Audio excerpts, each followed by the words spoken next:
Assalamualaikum warahmatullahi wabarakatuh. Kami dari kelompok PKN lahirnya Pancasila yang beranggotakan Gusti Rizky Ramadan dan Ferenjoy Rungkang akan membacakan materi presentasi kami pada hari ini. Sejarah Pancasila. Zaman kuno. Sejak adanya kerajaan-kerajaan di Nusantara dan masuknya agama Hindu, Buddha, dan Islam, unsur-unsur Pancasila sudah ada di masyarakat, yaitu terkait dengan sistem kepercayaan. Zaman kolonial. Masuknya Belanda VOC pada tahun 1602, perlawanan rakyat abad 17 sampai 19 bersifat kedaerahan dan lokal, sehingga mudah dipatahkan. Perlawanan rakyat abad 20 ditandai 1. Munculnya paham nasionalisme, liberalisme, dan demokrasi. 2. Pengaruh kemenangan bangsa Asia terhadap Eropa. 3. Munculnya pergerakan nasional Indonesia. 4. Tumbuhnya organisasi modern. 5. Sumpah Pemuda. 6. Penjajahan Jepang atau Sidang BPU PKI 1 dan 2 dan pembentukan PPKI. Proklamasi 17 Agustus 1945, penetapan Pancasila dalam Undang-Undang 1945 atau Sidang PPKI tanggal 18 Agustus 1945. Sejarah perumusan Pancasila. Pembentukan BPU-PKI Jepang memberi janji kepada Indonesia bahwa akan diberi merdeka pada tanggal 24 Agustus 1945. Sehingga, untuk mewujudkan janji tersebut, berdirilah BPU-PKI atau Dokuritsu Junbi Tio Osaka. Badan ini beranggota 60 orang, diketuai Dr. Rajiman Wedjodiningrat dan Wakil Ketua Rajen Panji Sueroso, serta Ichubu Bangsa atau Jepang. A. Sidang pertama BPU-PKI 29 Mei 1 Juni 1945. Agenda sidang dalam pertemuan ini adalah membicarakan tentang landasan-landasan bernegara atau dasar-dasar Indonesia merdeka dalam kesempatan ini. Muhammad Yamin, 29 Mei 1945, mengusulkan dasar Indonesia merdeka, yaitu peri kebangsaan, peri kemanusiaan, peri ketuhanan, peri kerakyatan, kesejahteraan rakyat. Mr. Supomo, 31 Mei 1945, memaparkan 3 teori, yaitu negara individualistik atau negara yang disusun atas dasar kontrak sosial dari warganya dengan mengutamakan kepentingan individu sebagaimana diajarkan oleh Thomas Hobbes, John Locke, Jean-Jacques Rousseau, Herbert Spencer, dan H.J. Lasky. Negara golongan atau class theory yang diajarkan Marx X, Engels, dan Lenin. Negara integralistik, yaitu negara tidak boleh memihak pada salah satu golongan, tetapi berdiri di atas semua kepentingan, atau Spinoza, Adam Smith, dan Hegel.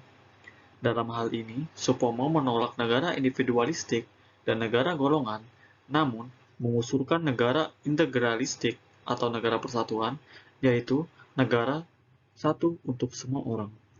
Insinyur Soekarno, 1 Juni 1945, mengusulkan bahwa dasar Indonesia yang dimaksud adalah filosofise Grundslag atau filsafat, fundamen, dan pikiran yang sedalam-dalamnya, yang di atasnya didirikan Gedung Indonesia Merdeka. Dasar yang diusulkan yaitu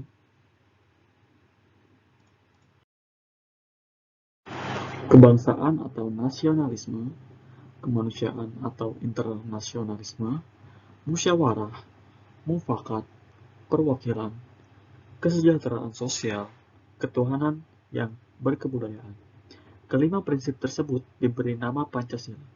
Menurut Soekarno, jika yang 5 tidak disetujui, dapat diperas menjadi Trisila atau sosio-nasionalisme, sosio-demokratis, dan ketuhanan.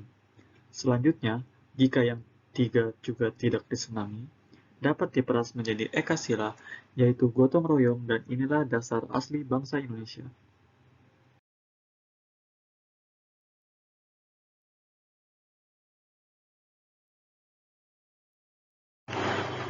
Untuk mengatasi perbedaan ini, Dibentuklah panitia kecil 9 orang yang anggotanya berasal dari golongan Islam dan golongan nasionalis, yaitu Insinyur Soekarno, Dr. Andes Muhammad Hatta, Mr. Mohyamin, Mr. A.A. Maramis, Ahmad Sobarjo, Abi Kusno Sujoko Rosojoso, Abdul Kahar Muzakir, A. Wachid Hashim, dan Haji Agus Salim. Panitia 9 bersidang tanggal 22 Juni 1945 menghasilkan kesepakatan dasar negara yang tertuang dalam alinea keempat rancangan preambul, yaitu ketuhanan dengan kewajiban menjalankan syariat Islam bagi pemeluk-pemeluknya, kemanusiaan yang adil dan beradab, persatuan Indonesia, kerakyatan yang dipimpin oleh hikmat kebijaksanaan dalam permusyawaratan perwakilan, dan keadilan sosial bagi seluruh rakyat Indonesia. Isi selengkapnya, kesepakatan itu disebut dengan rancangan preambul hukum dasar. Mr. Muhammad Yamin mempopulerkan kesepakatan tersebut dengan nama Piagam Jakarta. B. Sidang BPUPKI kedua, 10 hingga 16 Juli 1945 menghasilkan 1. Dasar negara yang disepakati, yaitu Pancasila seperti dalam Piagam Jakarta. 2. Bentuk negara Republik. Hasil kesepakatan dari 55 suara dari 64 yang hadir.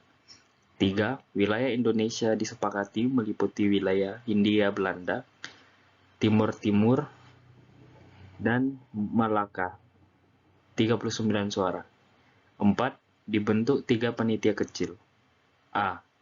Panitia Perancang UUD. Diketuai Soekarno. B. Panitia Ekonomi dan Keuangan. Diketuai Muhammad Hatta.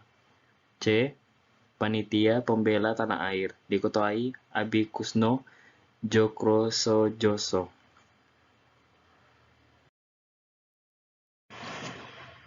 Pembentukan PPKI. Dokuritsu Zyubi Inkai. Pada tanggal 9 Agustus 1945, PPKI dibentuk dalam rangka mempersiapkan Indonesia merdeka dan intinya mengesahkan dasar negara dan UUD 45 dengan Ketua Jenderal Soekarno, Wakil Ketua Muhammad Hatta, jumlah anggota 21 orang. Selanjutnya, anggota PPKI ditambah 6 orang anggota wakil golongan, yaitu Wiranata Kusuma, Ki Hajar Dewantara, Mr. Kasman Singodimedjo, Sajuti Melik, Mr. Iwa Kusuma Sumantri, dan Mr. Ahmad Sobarjo. Ketiga, jadi PPKI berfungsi sebagai Komite Nasional Pembentuk Negara.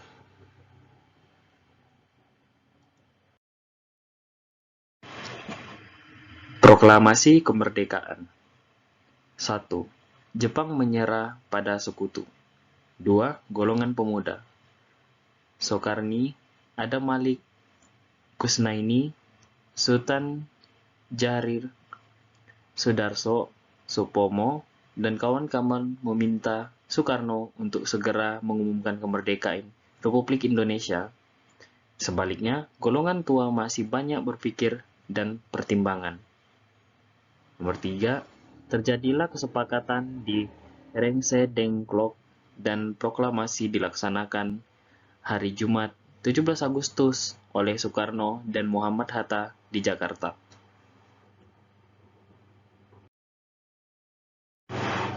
Dan yang terakhir, sidang pertama PPKI 18 Agustus 1945.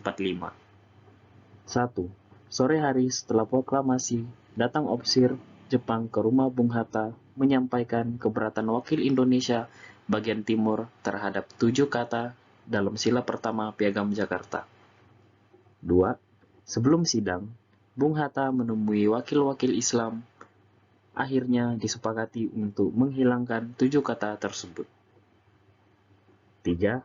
Mengesahkan Undang-Undang Dasar 1945. Nomor 4. Menetapkan Soekarno menjadi presiden dan Dr. Muhammad Hatta sebagai wakilnya. Dan yang kelima, membentuk Komite Nasional Indonesia Pusat KNIP yang bertugas mendampingi Presiden dan Wakil Presiden sampai terbentuk MPR dan DPR. Saya selaku perwakilan kelompok saya yang membawa materi lahirnya Pancasila meminta maaf yang sebesar-besarnya apabila ada kesalahan tutur kata dari kami. Izinkan saya menutup presentasi ini dengan pantun, jalan-jalan ke Surabaya, tidak lupa membeli makanan. Demikian presentasi saya. Jika ada yang salah, mohon dimaafkan. Terima kasih.